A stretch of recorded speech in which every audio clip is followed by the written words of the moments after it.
Hello, Serge here from the backyard driving range. Well, today is a really crisp, cool day here in Inman, South Carolina, which is up in the northwest corner between Spartanburg and Greenville.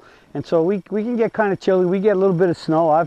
I think y'all remember, if you've been here long enough, I did a video on the back porch one day when we had 6 inches of snow up there, and I used a snow shovel, and how I shovel it, swing after I got some snow on it, how I swung back and swung through would determine where the ball would go. If I came back and swung like that, the snow went over there. If I came over there and did that, it went over there, which would be off to the right to a slice, like a push or a slice, or over here as I did that, like a pull or a hook or a pull hook. And when I swung it straight at the camera, the snow went straight at the camera. So that video was about talking about how path has an important part of where the ball goes, and we swing on and on. Okay, so today I want to talk about, with the temperature, what's going on, and some good things, thoughts about playing when it's cold outside, if you do go out there and play, which I do. I play all winter. All right, so let's just get on my phone here and go to the weather report, and right now it says that over here it's 45, feeling like about 42. Okay, and this is late morning. You can see the sun is starting to get close up in the sky, and so what constitutes whether I'm going to play golf or not today? Well, naturally the temperature and the conditions out there. Today it is perfectly calm. It's a perfectly blue clear sky, so there's a lot of sun out, which this is a high priority day to go play this afternoon. All right, I've played with it below freezing, but the priority had to be sun had to be shining and not windy, because I mean, as you know, if I had some wind going on right here, that 45 degrees could be feeling like something like 35 degrees if the wind was blowing 5 or 10 miles an hour. So it's pretty tough to play once it gets under about 50 degrees if the wind's blowing more than just kind of a soft breeze. But then when you're going to go play, you need to dress up properly. And so I brought, as you can see, I got a lot of clothes here laying on my bag over here, and I'm going to talk about some of those things. Naturally, starting from the feet up, the two things you got to protect is your feet, your head, or three things in your hands, or more than anything. Okay, feet, you got to wear. I'm going to definitely be wearing extra thick socks, very likely wool socks, and make sure they're nice and thick, and I know they're warm, and they're definitely cold weather socks. You can go buy those at some of your discount stores or whatever, or basically some of the best places is to go to any place that sells hunting gear for guys who have to go out hunting in the snow in the wintertime where they're out there below freezing too, so you could get those kind of socks. All right, so another thing that I normally have will be wearing a hat. Those kind of straw hats and things that I wear with the big brims on them in the summertime, and I'm not going to be playing with them in the winter. I'll be wearing basically hats and fairly thick hats to keep my head warm. All right. Now the next thing for the hands is normally I'm going to always have mittens in my bag, or like for example, I always got mittens in some of these jackets in my car or my truck. When I'm home, I drive my little truck a lot, my pickup truck, so I'll have those in there. But I'll also keep them in the bag, and I'll show you that in a minute. So I'm going to have mittens. I got three kinds of mittens over here. These are what they regularly call the cart mittens. You can hear them scrunching because they have like some type of cellophane or something in there that really stops the wind if you're driving from going and catching your hands. So you can hear that crunchy in there. And so they kind of call these cart gloves. All right. Normally I don't really, when I'm home, I don't ride carts very much. I just I walk whenever I can. But if I had to out in certain places, if I know I'm going to have to ride a cart, I'll bring those. Then these are a good pair of hunting gloves. I like these because they're very warm inside, and I can pull them up over the collar, and I put these on in between shots when I'm walking. All right. Now a lot of times this is only when it's really cold, and because normally when I'm just playing like this afternoon, that's predicting the temperature to get up to about 50 degrees, 51, and so I'll probably just, when I carry my bag, I'll probably just keep my hands in my pocket. Or if I got a jacket like this, it's got, nope, this one doesn't have it, but one of the jackets or windbreakers I wear has pockets. I'll keep them in there. So I got the gloves. A third one I use that's very, very light is I got these hand gloves that for working in the yard. They're rubber on this side and kind of cloth on that side. So naturally, if I'm doing something that can get me wet, this part here is going to get wet, but this one won't. I actually bought these two with the idea that, hey man, these things might be great because they feel rubbery. these things might be great if it's raining. I could use them for rain gloves when I play golf. Because they're light, they're rubbery. I said, man, this will be great, you know, any time of the year if I got to play in some rain. But that was a great idea. That sounded good, looked good, but didn't work good. How did I test it? I came in the yard and I had the net up, and I get on a mat and I went over to the faucet and wet the gloves up. Came back here and I mean, they got slippery when it got wet. So those were that was a good idea gone bad, but they work great. And I mean, like a lot of times now, like even if when it's kind of really chilly, if I'm out in the yard mowing the lawn on my lawnmower, or just working in the yard or doing something, sometimes when I go riding my bike, I'll put these on because they do keep me warm enough that and they're not very heavy and they're very light. So you got to have gloves. All right. Another thing we have to have here's another pair I got. I got them in here, and this is a golfing brand, and they got a thing in here where you can let the fingers come through and on both sides. So I don't know if that's important. That might be good. Rain pants.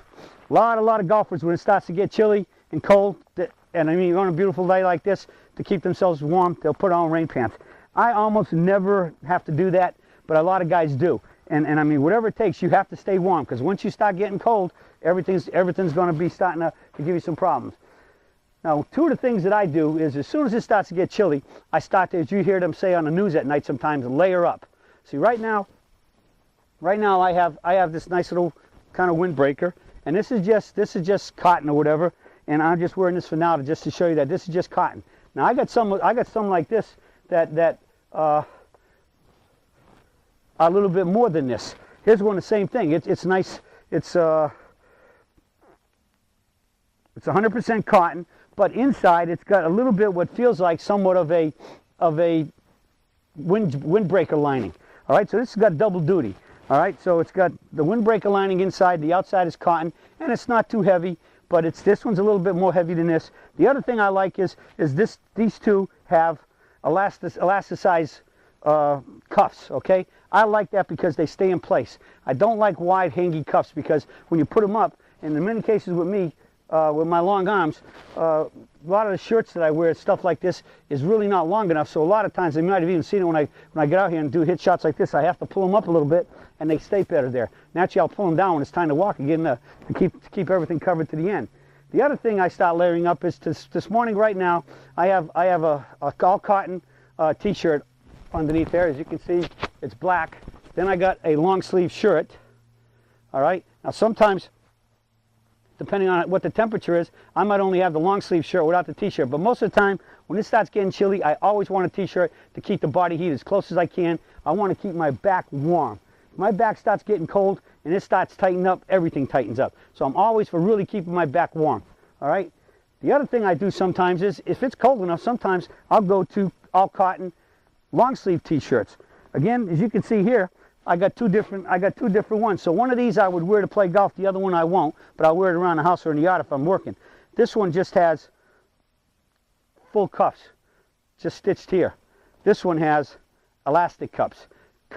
So I will wear this one because, again, what I just talked about, wanting the elasticity. But they are full to the neck cotton t-shirts. All right, all cotton. Keeps you warm. I'll wear this, and then sometimes I'll actually come out and I'll have just windbreakers.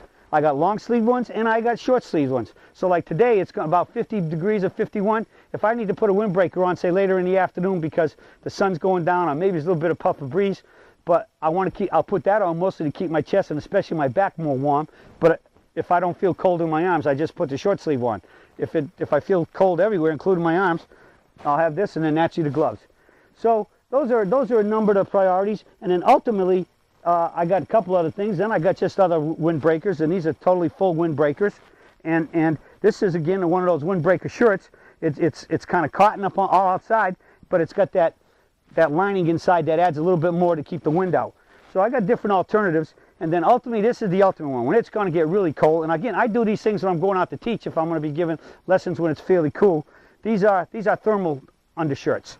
All right, this one's more of like elasticized one, and this one is the same thing, but this one is said it's made of 50% hydropore and 50% polyester, and I think this is the same, but this is more of an elasticized one.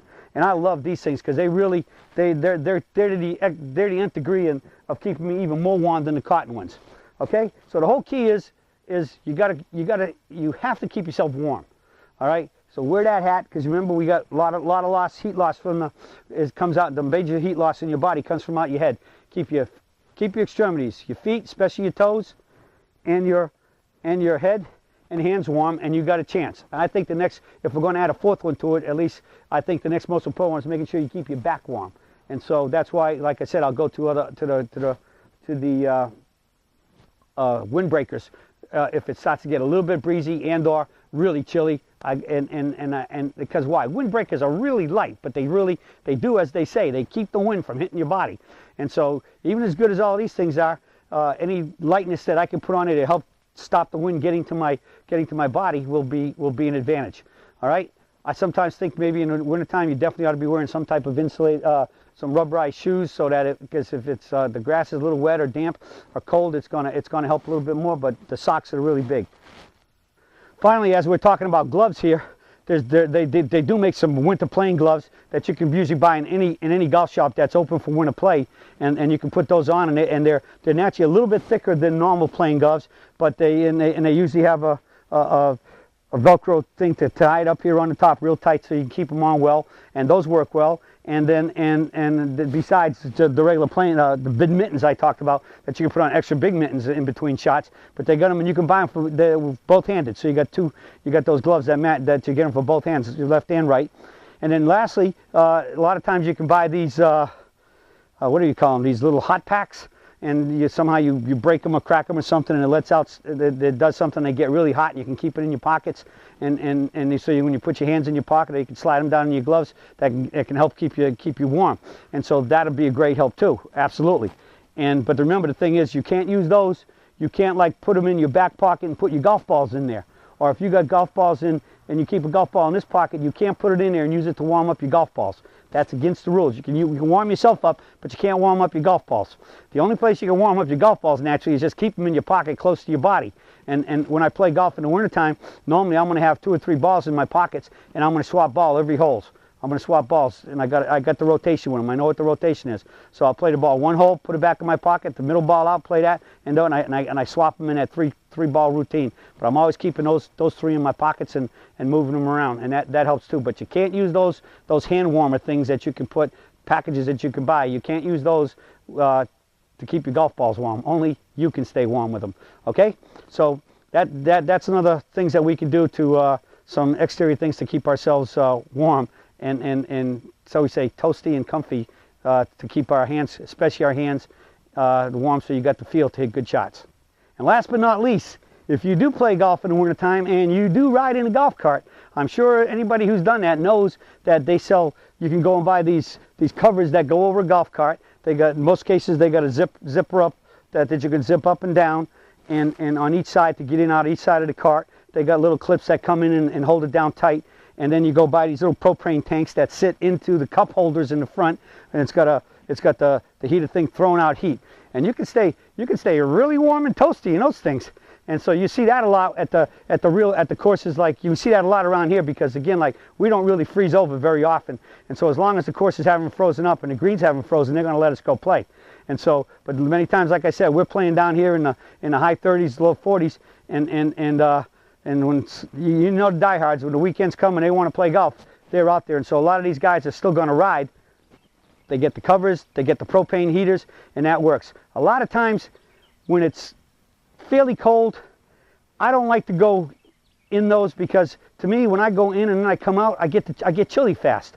So I'd just rather try to work at keeping, with me just walking, and the walking alone is going to keep my body temperature up. And maybe the only time I might go in there is if I'm really getting to a point of being chilly. But per se, I don't usually use those, because, as I said, I just feel going in and out, really, it is just tends to make me get the chills. And once I get that, then that's no good. So, but a lot of people love those. I mean, and a lot of them do it. And like I said, every now and then I might go in here and get in front of the propane with my hands or something if they were getting chilly. So that's another thing to do to help you out. So if you're going to play winter golf, you're really a diehard, want to play winter golf, and it's great. Just last thing, just remember, when you're out there playing under those conditions, you're just playing mostly to keep your muscles toned, to keep your swing going, but scoring's difficult because the conditions are difficult. The fairways and the greens aren't being cut like they used to be. The bunkers aren't being raked like they used to be. So you're just going out there and trying to hit good shots, keep the ball in play, keep your swing tuned, and play golf. But you can't be thinking about pure scoring because the conditions are so difficult. So go with the right attitude. You're out to be with your friends, get the exercise, and to keep your swing tuned. All right? Rain gear is great. Some people put on the whole total rain gear and take the rain jackets off to hit the ball. Sometimes like they do in the rain when it's raining, they might take the rain jacket off, but in between they're going to do it. So you got to keep warm, and you got to keep yourself, make sure that you're drinking enough fluids, just like when it's hot in the summertime. You got to drink some fluids here, but be careful if you're playing 18 at the turn and not be drinking too much coffee or cocoa or anything like that with a lot of caffeine in it or anything like that, because that can start giving you the too much caffeine is not good for keeping stability with your muscles and nerves and all those other things. You don't want to get the jitters because you had too much coffee at the turn. I know sometimes back home when I was younger, we used to sometimes have a bottle of like blackberry brandy and have a sip now and then, but I haven't done that in years. Even though I come out here and play golf, I haven't done that since those good old days way back then. But whatever it is, you got to stay warm, you got to stay comfortable, you have to have room to swing. And so like with me, just like any time I play golf, no matter what, when it comes time, if I got a long sleeve shirt or anything, I'm pulling my sleeves up a little bit to take the practice swing. The practice swing is important to make sure that because we're lifting our arms, I got enough room in my clothes to stretch, that I'm going to stretch up. So I have to have it not only in my arms free to stretch, but I can't have all these layers of clothes too tight around my body where I can't stretch either. So I check that out. I'm checking that out with the practice swing. Oh, how about that one? Don't want to do that in a tournament or any round you're playing where you that'll be a shot. But again, I don't have a whole lot of room to move here with that podium back there. So I take my practice swings and you hit it. So you got to have all that freedom of movement. So you want to be light, you want to be layered, comfortable, warm, and when you do all that and you can make good swings, hit those good shots, you'll shoot those lower scores. But that's it for the search for today on cool weather playing conditions. Some of us guys really like to do that, and like I said, I play all winter, and it's kind of nice because many times I'm the only guy out there on the golf course some days. But I'll play all the way to freezing or below as long as the sun's good old sun shining to put that warmth on me and the wind's not blowing. I can be out there. All right, well that's it for today, and I'll be talking with you all again soon.